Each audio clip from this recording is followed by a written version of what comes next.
Good evening ladies and gentleman, कैसे हैं आप सभी लोग। आज की इस वीडियो में हम elementary knowledge of human body and its important organ इसका पार्ट 2 कर रहे हैं। पार्ट 1 में हमने डाइजेस्टिव सिस्टम यानी पाचन तंत्र को पढ़ा था और पाचन तंत्र में हमने ह्यूमन बॉडी के बहुत सारे इम्पॉर्टेंट ऑर्गन्स के बारे में पढ़ा था, जैसे कि लीवर, यकृत, पैंक्रियाज अग्न्याशय, स्टमक आमाशय, स्मॉल इंटेस्टाइन क्षुद्रांत्र, लार्ज इंटेस्टाइन बृहदांत्र। ऐसे ही कई ऑर्गन्स के बारे में हमने इससे पहले वाली वीडियो में पढ़ा था और डाइजेस्टिव सिस्टम को हमने कंप्लीट किया था।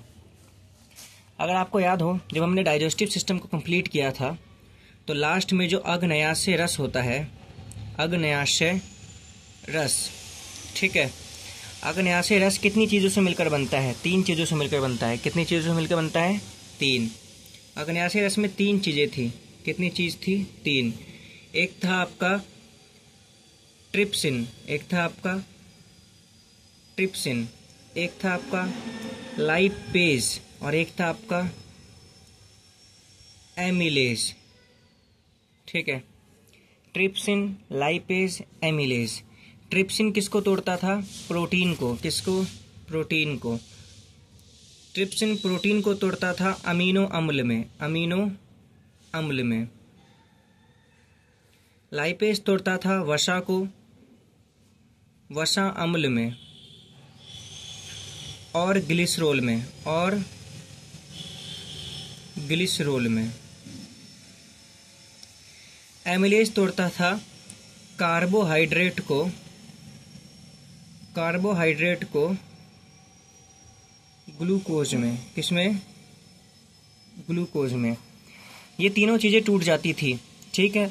और जब ये तीनों चीज़ें टूट जाती थी तो उसके बाद इन तीनों चीज़ों को कौन ले जाता था पूरे बॉडी के अंदर? RBC, red blood cell.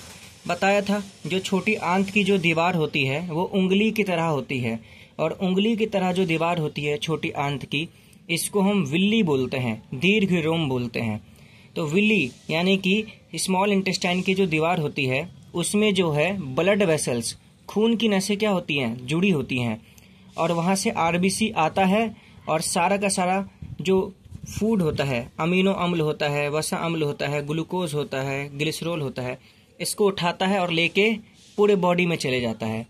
तो कहने का मतलब ये है कि ब्लड के वजह से ही, ब्लड में RBC की वजह से ही जो जितना भी हमारा डाइजेस्टेड फूड होता है, पचा हुआ भोजन होता है, वो पूरे बॉडी तक ट्रांसपोर्ट किया जाता है।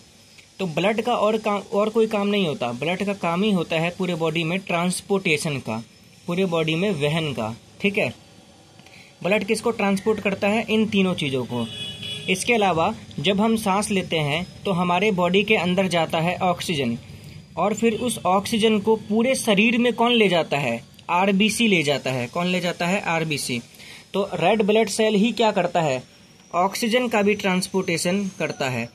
तो RBC ही है जो हर चीज़ को इधर उधर ले जाने का काम करता है, ठीक। तो आज की इस वीडियो में हम जो टॉपिक पढ़ने वाले हैं उस टॉपिक का नाम है ट्रांसपोर्टेशन सिस्टम। ट्रांसपोर्टेशन सिस्टम, हमारे बॉडी का वहन तंत्र, हमारे बॉडी का वहन तंत्र, ठीक है। यानी कि हमारी बॉडी में अलग अलग चीज़ों का ट्रांसपोर्टेशन किस तरह से होता है। देखिए, तो इस ट्रांसपोर्टेशन सिस्टम में ना मेनली हमें 2 चीज़ों के ट्रांसपोर्टेशन के बारे में पढ़ना है। एक पढ़ना है हमें बॉडी में ऑक्सीजन के ट्रांसपोर्टेशन के बारे में, और एक पढ़ना है हमें बॉडी में कार्बन डाइऑक्साइड के ट्रांसपोर्टेशन के बारे में। कहने का मतलब ये है कि जब हम सांस लेते हैं तो हमारे बॉडी के अंदर जाता है ऑक्सीजन, और फिर वो ऑक्सीजन पूरे बॉडी में कैसे ट्रांसपोर्ट होता है, हमें ये पढ़ना है। अब हम देखिए, जब हम सांस लेते हैं तो अंदर तो ऑक्सीजन जाता है, लेकिन जब हम सांस छोड़ते हैं तो बाहर क्या निकलता है? Carbon dioxide gas. तो यही दूसरी चीज़ है कि कार्बन डाइऑक्साइड गैस बॉडी से बाहर कैसे निकलता है, बाहर की तरफ ट्रांसपोर्ट कैसे होता है, हमें ये पढ़ना है। तो इन दोनों चीज़ों का ट्रांसपोर्टेशन हमें पढ़ना है। तो देखिए एक्चुअल में हमारे बॉडी में होता क्या है। हम लोग सांस लेते हैं, हम लोग क्या लेते हैं, सांस। हम लोगों ने सांस लिया, हम सांस लेने वाला जो सिस्टम होता है, श्वसन तंत्र जो होता है, उसको भी अलग से पढ़ेंगे। हम लोगों ने सांस लिया, तो जब हम लोग सांस लेते हैं तो जितना भी ऑक्सीजन होता है वो कहाँ तक जाता है, फेफड़ों तक जाता है। कहाँ तक जाता है, हमारे फेफड़ों तक, क्योंकि हम फेफड़ों के कारण ही तो सांस लेते हैं ना। तो हम जब सांस लेते हैं तो सारा का सारा जो ऑक्सीजन होता है वो कहाँ पर जाता है, फेफड़ों तक जाता है, हम सांस लेते हैं तो। अब नीचे होता है हमारा हृदय। नीचे क्या होता है हमारा, हृदय। हृदय मतलब दिल। अब ये ऑक्सीजन जो होता है ना, जो फेफड़ों तक पहुंचा, ये ऑक्सीजन फिर फेफड़ों से कहाँ तक पहुंचता है, हमारे दिल तक। ये ऑक्सीजन फेफड़ों से कहाँ पहुंचता है, हमारे दिल तक। यहाँ से यहाँ तक लेके कौन जाता है, हमारा आरबीसी। कौन लेके जाता है, आरबीसी, रेड ब्लड सेल। फेफड़ों तक तो ऑक्सीजन सांस लेके पहुंच जाता है, लेकिन फेफड़ों से दिल तक किसकी वजह से ऑक्सीजन जाता है, ब्लड की वजह से, आरबीसी की वजह से। आरबीसी क्या करता है, फेफड़ों के अंदर से ऑक्सीजन लेता है और फिर हमारे कहाँ तक ले जाता है, हार्ट तक ले जाता है। अब ये हार्ट क्या करता है, हमारा दिल जो है खून को क्या करता है, पंप करता है। आपको पता है दिल का काम होता है खून को पंप करना। अब दिल के पास ये ब्लड आ गया ऑक्सीजन वाला, अब हमारा दिल क्या करेगा, खून को पंप करेगा, और खून को पंप करके पूरे बॉडी में क्या करेगा, खून को पहुंचा देगा, ब्लड को पहुंचा देगा। तो ऑक्सीजन वाला जो ब्लड होगा, ऐसा ब्लड जो ऑक्सीजन लेके आया है, वो क्या करेगा, पूरे बॉडी में, पूरे शरीर में ऑक्सीजन को पहुंचा देगा। ठीक है। तो अब हार्ट ने, हमारे हृदय ने खून को पंप किया और ऑक्सीजन पूरे बॉडी में पहुंच गया।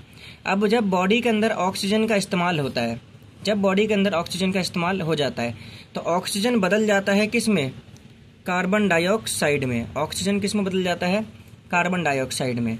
क्योंकि हम सांस तो ऑक्सीजन लेते हैं, लेकिन बाहर कौन निकलता है, CO2। तो अब शरीर के अंदर जो कार्बन डाइऑक्साइड बनता है वो वापस पहुंचता है हृदय तक, हमारे दिल तक। हमारा दिल फिर से धक्का मारता है, फिर से पंप करता है, और ये जो CO2 वाला जो ब्लड होता है, CO2 वाला जो खून होता है, ये पहुंच जाता है फेफड़ों तक। कहाँ तक, फेफड़ों तक।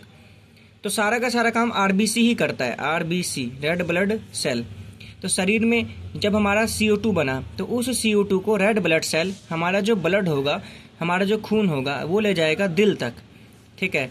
अब जो हमारा दिल होगा, हमारा जो हृदय होगा, वो इस वाले खून को, CO2 वाले खून को क्या करेगा, पंप करेगा, धक्का मारेगा, और धक्का मार के वापस पहुंचा देगा फेफड़ों तक। ठीक है। अब फेफड़ों के अंदर क्या होगा, ये जो CO2 जो है, कार्बन डाइऑक्साइड जो है, वो फेफड़ों के अंदर छोड़ दिया जाएगा। क्या कर दिया जाएगा, छोड़ दिया जाएगा। और जब हम सांस छोड़ते हैं, जब हम क्या करते हैं, सांस छोड़ते हैं, तो हमारा जो CO2 होता है वो हमारे शरीर से बाहर निकल जाता है। जब हम सांस छोड़ते हैं, जब हम सांस छोड़ते हैं, तो इस तरीके से हमारे बॉडी में ना ट्रांसपोर्टेशन होता है, वहन होता है, किसका, ऑक्सीजन का और CO2 का। तो मेन आपने देखा कि मेन जो हमारा ब्लड होता है वो दो चीज़ों का ट्रांसपोर्टेशन करता है। एक करता है ऑक्सीजन का और एक करता है CO2 का। एक करता है ऑक्सीजन का और एक करता है CO2 का। तो हमारे हमारे शरीर के अंदर दो तरीके की नसें होती हैं, दो तरीके की खून की नसें होती हैं। एक को बोलते हैं धमनी, एक को क्या बोलते हैं, धमनी, और एक को बोलते हैं शिरा, एक को बोलते हैं शिरा। एक होता है आर्टरी और एक होता है वीन, एक होता है वीन। हमारे बॉडी में दो तरीके की ब्लड वेसल्स होती हैं, खून की नसें होती हैं, एक धमनी और एक शिरा। वापस बोलिए, एक धमनी और एक शिरा, आर्टरी एंड वीन। धमनी का नाम भी बड़ा है और इसका काम भी बड़ा है। धमनी कौन सा ब्लड ले जाता है, ऑक्सीजन वाला ब्लड। धमनी उन खून की नसों को कहा जाता है जो ऑक्सीजन वाले ब्लड को पूरे बॉडी में ले जाते हैं, जो ऑक्सीजन वाले ब्लड को पूरे बॉडी में इधर से उधर ले जाते हैं। तो धमनी का नाम भी बड़ा और धमनी का काम भी बड़ा। देखो शिरा का नाम छोटा, इसका काम भी छोटा।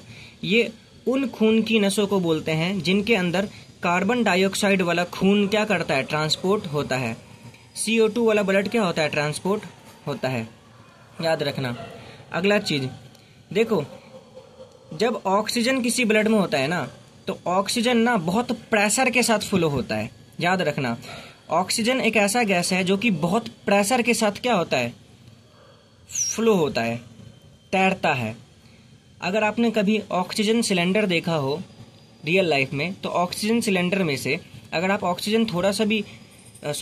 अगर आप ऑक्सीजन सिलेंडर को थोड़ा सा भी खोलोगे ना, आप देखोगे ऑक्सीजन एकदम फ्लो के साथ बाहर निकल जाता है, सुई निकल जाता है। तो ऑक्सीजन क्या होता है, बहुत प्रेशर के साथ फ्लो होता है। ठीक है, इसके लिए मैं आपको एक डायग्राम बना देता हूँ ताकि आपको अच्छे से समझ में आए। समझो कि ये एक धमनी है, ये एक नस है, और ये कौन सी नस है, धमनी, आर्टरी, और इसके अंदर ब्लड फ्लो हो रहा है। इसके अंदर क्या फ्लो हो रहा है, ब्लड। इसके अंदर अपना रक्त का वहन हो रहा है। और इसके अंदर कौन सा रक्त होता है, ऑक्सीजन वाला। कौन सा वाला, ऑक्सीजन वाला। तो भाई ऑक्सीजन ना बहुत प्रेशर के साथ फ्लो होता है। इसी वजह से ये जो ऑक्सीजन होता है ना, हमारी नस की दीवारों पर बहुत सारा क्या अप्लाई करता है, प्रेशर। ठीक है, ये ऑक्सीजन बहुत सारा प्रेशर क्या करता है, इस दीवार पर क्या करता है, अप्लाई करता है, क्योंकि ऑक्सीजन बहुत प्रेशर के साथ फ्लो होता है। तो होता क्या है कि ऑक्सीजन जो है ना, धमनी की दीवारों पर बहुत सारा प्रेशर अप्लाई करता है। इस वजह से कई बार ना ये जो हमारा नस होता है ये फट जाता है, क्योंकि ऑक्सीजन बहुत ज़्यादा प्रेशर अप्लाई करता है। और आपको पता है कि हमारा नस इतनी आसानी से फट जाएगा, फिर तो हम मर जाएंगे। इसी वजह से ये जो धमनी होता है ना, इसकी जो दीवार होती है ना, ऊपर वाले ने इसकी दीवारों को बहुत मोटा बनाया है। इसकी दीवारों को क्या किया है, बहुत मोटा बनाया है, ताकि इसकी दीवारें जो है ना ऑक्सीजन की प्रेशर के वजह से ना फटे। तो याद रखना, ये जो धमनी नस होती है, इसकी दीवारें क्या होती है, मोटी होती है। इसकी दीवारें क्या होती है, मोटी। और जो सिरा होता है, इसकी दीवार क्या होती है, पतली। इसकी दीवार क्या होती है, पतली। ठीक है, तो अभी मैंने आपको बता दिया कि धमनी में ऑक्सीजन का फ्लो होता है, और ऑक्सीजन बहुत प्रेशर के साथ फ्लो करता है, और उस प्रेशर की वजह से धमनी फट ना जाए, इसलिए धमनी की दीवार क्या होती है, मोटी। तो एक बात आपको बताता हूँ, ये आप याद रखना। मान लो किसी की गलती से कोई नस कट गई, कटनी नहीं चाहिए, लेकिन गलती से कोई नस कट गई, और उसमें से ना खून बिल्कुल चमकता हुआ निकल रहा है। कैसा खून, बिल्कुल चमकता हुआ खून, और बिल्कुल प्रेशर से निकल रहा है।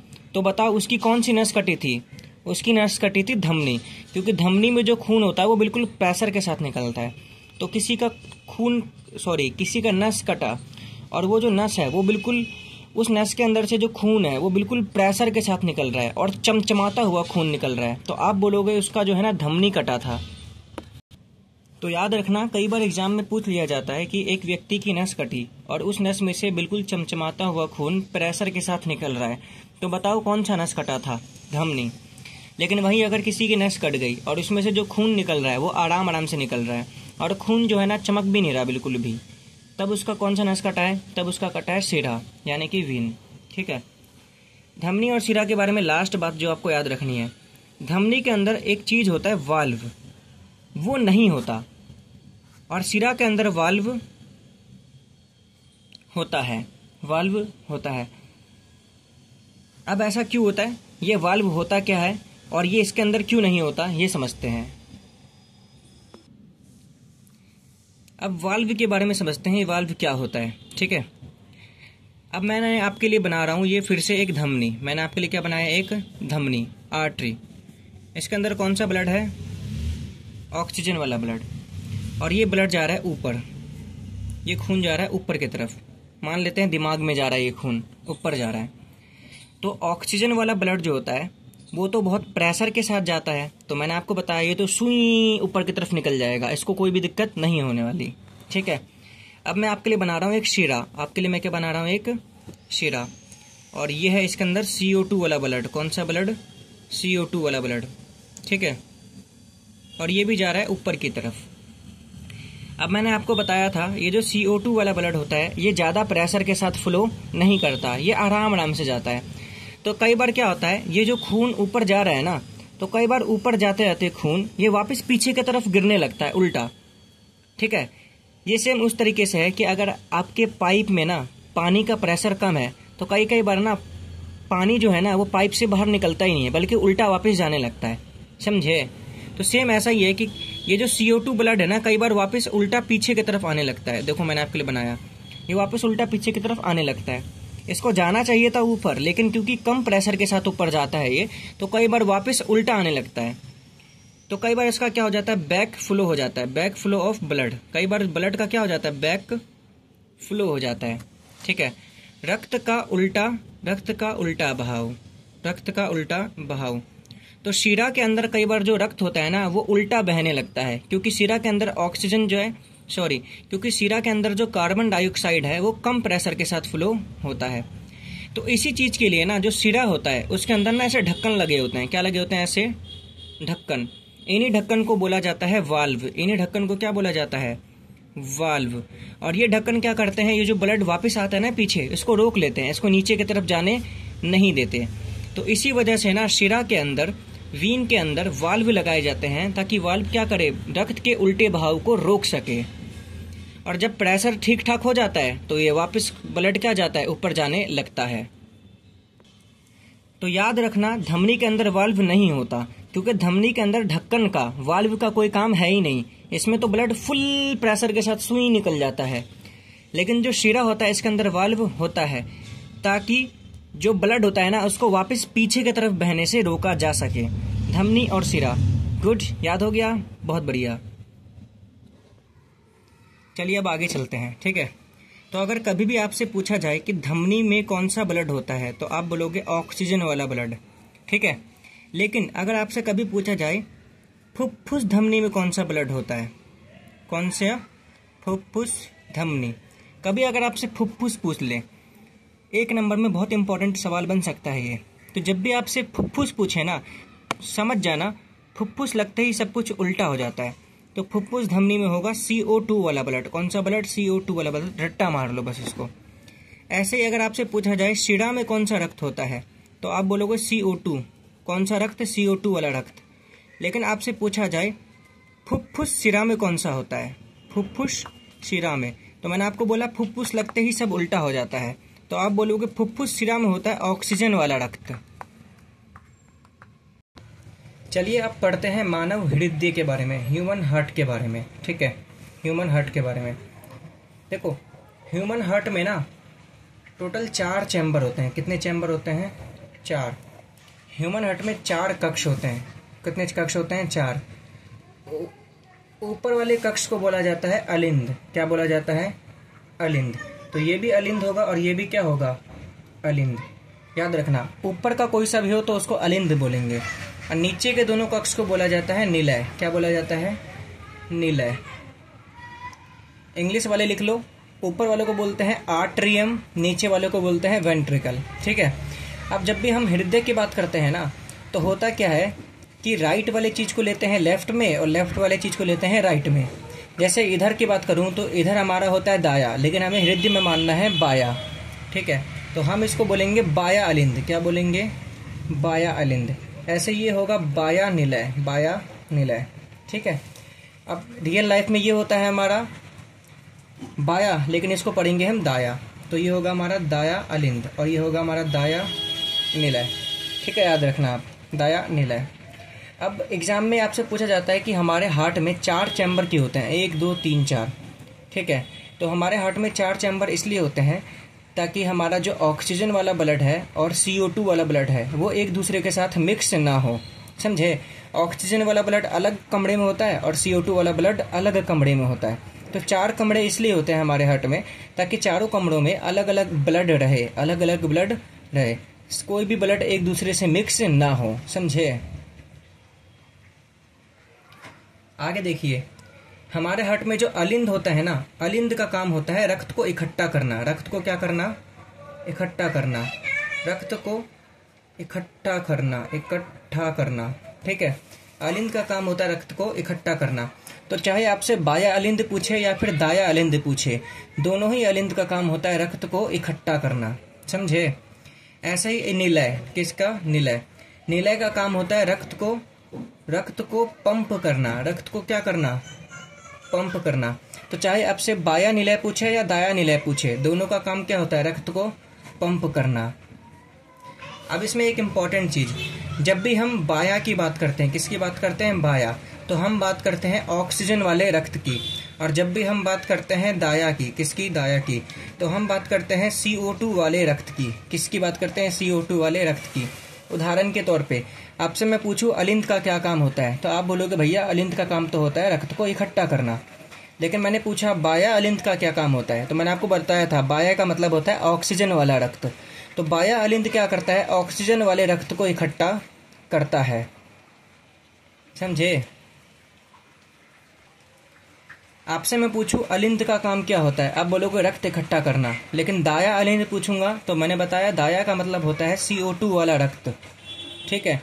तो आप बोलोगे दाया अलिंद करता है CO2 वाले रक्त को इकट्ठा, ठीक है। ऐसे में किसी भी निलय का काम पूछूं, आप बोलोगे निलय का काम होता है रक्त को पंप करना, पूरे शरीर में पंप करना। लेकिन अगर मैं पूछूं बाया निलय, तो आप बोलोगे बाया का मतलब तो होता है ऑक्सीजन, तो बाया निलय करता है ऑक्सीजन वाले रक्त को पूरे शरीर में पंप, और दाया निलय करता है CO2 वाले रक्त को पंप।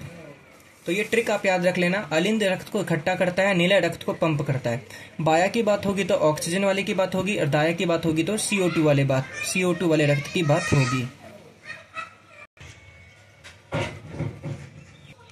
अब कुछ छोटी छोटी चीजें जो पूछे जा सकती है, हमारे शरीर की सबसे बड़ी धमनी, हमारे शरीर की जो सबसे बड़ी धमनी होती है ना, उसको बोलते हैं महाधमनी। क्या कहते हैं, महाधमनी। तो शरीर की सबसे बड़ी धमनी महाधमनी। ऐसे ही सबसे बड़ी शिरा, हमारे शरीर की सबसे बड़ी शिरा को बोलते हैं महाशिरा। क्या बोलते हैं, महाशिरा, ठीक है। और महाधमनी और महाशिरा ये दोनों के दोनों हमारे हृदय के अंदर ही मौजूद होते हैं, हमारे हार्ट में ही मौजूद होते हैं, ये भी याद रखना, ठीक। क्योंकि हमारे बॉडी का जितना भी खून है, सबसे ज़्यादा खून कहाँ पर मौजूद होता है, हृदय, हमारे हार्ट में, यहीं पर आकर इकट्ठा होता है सारा खून। तो सबसे ज़्यादा बड़ा जो धमनी होता है, सबसे बड़ा धमनी वो होता है महाधमनी, सबसे बड़ा सिरा होता है महाशिरा। और ये दोनों कहाँ पर जुड़े होते हैं, हमारे हृदय से जुड़े होते हैं। तो देखिए अगला चीज, हमारे शरीर में रक्त का प्रवाह कहाँ से कहाँ तक होता है, फेफड़ों से जाता है हमारा शरीर में रक्त हृदय तक, कहाँ तक, हृदय तक। और हृदय से जो रक्त जाता है वो जाता है पूरे शरीर तक, फिर उसका उल्टा होता है, शरीर से वापस आता है हृदय तक, और हृदय से वापस जाता है फेफड़ों तक, ठीक है। यही होता है ना, मैंने आपको बताया था, फेफड़ों से हृदय तक जाएगा ऑक्सीजन, फिर हृदय से शरीर तक जाएगा पूरा ऑक्सीजन। अब जब शरीर के अंदर ऑक्सीजन का इस्तेमाल हो जाएगा तो ऑक्सीजन किस में बदल जाएगा, CO2 में, और ये जो CO2 है वो शरीर से जाएगा हृदय तक, फिर हृदय क्या करेगा, CO2 को पंप कर देगा फेफड़ों तक, ठीक है। तो ये होता है हमारे शरीर में रक्त का परिसंचरण, ठीक है। Transportation of blood, circulation of blood. तो हमारे शरीर में जो रक्त का वहन होता है ना, हमारे शरीर में जो रक्त का वहन होता है, रक्त का ट्रांसपोर्टेशन, इसको बोलते हैं रक्त का परिसंचरण,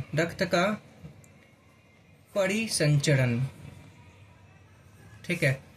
हमारे बॉडी में जो ब्लड का जो ट्रांसपोर्टेशन होता है, ब्लड जो चारों तरफ घूमता है हमारे शरीर में, इसको बोलते हैं रक्त का परिसंचरण। इंग्लिश में बोलते हैं सर्कुलेशन ऑफ ब्लड,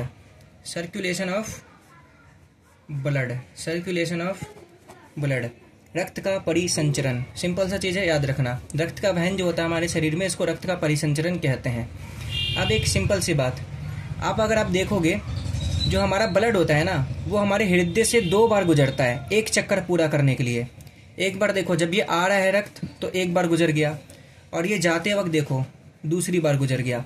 तो हमारा जो रक्त होता है ना, एक चक्कर पूरा करने के लिए हृदय से 2 बार गुजरता है। कितनी बार गुजरता है, 2 बार। इसीलिए इसको बोलते हैं रक्त का दोहरा परिसंचरण, रक्त का दोहरा परिसंचरण। आपसे पूछा जाए कि रक्त के दोहरे परिसंचरण का क्या मतलब होता है, तो इसका मतलब होता है 2, ठीक है। इसका मतलब होता है कि रक्त जो है एक चक्कर पूरा करने में हमारे हृदय से 2 बार गुजरता है, इसी को बोलते हैं रक्त का दोहरा परिसंचरण।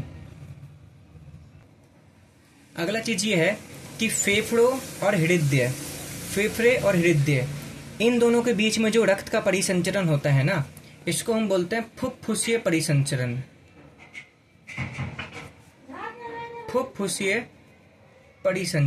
याद रखना, फेफड़ों और हृदय के बीच में जो रक्त का परिसंचरण होता है, इसे बोलते हैं फुफ्फुसीय परिसंचरण। नॉर्मल सा चीज है। अगला, हृदय और शरीर, इनके बीच में जो रक्त का परिसंचरण होता है, इसको नाम दिया जाता है प्रणालीगत परिसंचरण। प्रणालीगत परिसंचरण, ठीक है, सिंपल है, इंग्लिश में बोलते हैं इसको पल्मोनेरी सर्कुलेशन, ठीक है। फेफड़ों और हृदय के बीच में होता है पल्मोनेरी सर्कुलेशन, और हृदय और शरीर के बीच में जो रक्त का परिसंचरण होता है प्रणालीगत परिसंचरण, सिस्टमैटिक सर्कुलेशन, ठीक। हमारे हृदय का जो सबसे मजबूत चैम्बर होता है, सबसे मजबूत कमरा होता है, वो होता है बाया निलय। कौन सा निलय होता है? बाया निलय, लेफ्ट वेंट्रिकल, ठीक है, याद रखना ये सबसे मजबूत होता है। सबसे क्या होता है? मजबूत होता है, ठीक। अब सिंपल सी बात यह है कि निलय जो है ना ब्लड को पंप करता है, तो निलय जो है ना ब्लड को पूरे शरीर में भेजता है, तो निलय के अंदर प्रेशर बहुत ज़्यादा होता है, इसलिए जो निलय होता है उसको मजबूत बनाया जाता है ताकि वो इतने प्रेशर को झेल पाए। तो दोनों निलय में बाया निलय जो होता है ना वो ज़्यादा मजबूत होता है, क्योंकि बाया निलय के अंदर कौन सा ब्लड होता है? ऑक्सीजन वाला ब्लड, और ऑक्सीजन वाला जो ब्लड है वो बहुत ज़्यादा प्रेशर अप्लाई करता है। तो बाया निलय ब्लड को पंप करता है और बहुत ज़्यादा प्रेशर से पंप करता है, क्योंकि उसके अंदर होता है ऑक्सीजन, इसीलिए बाया निलय जो सबसे मजबूत होता है। तो कमेंट करके बताइए कि आपके बाया निलय में कौन रहता है, सबसे मजबूत कमरे में कौन रहता है। तो ये था आपका लगभग ट्रांसपोर्टेशन सिस्टम, जितना इंपॉर्टेंट हो सकता था डीएलएड एंट्रेंस के लिए मैंने वो सब करा दिया। इसके बाद हम नेक्स्ट वीडियो में पढ़ेंगे श्वसन तंत्र यानी कि रेस्पिरेटरी सिस्टम। उम्मीद है कि आपको अच्छे से समझ में आ गया हो। इस टॉपिक का टेस्ट देना मत भूलिएगा। धन्यवाद।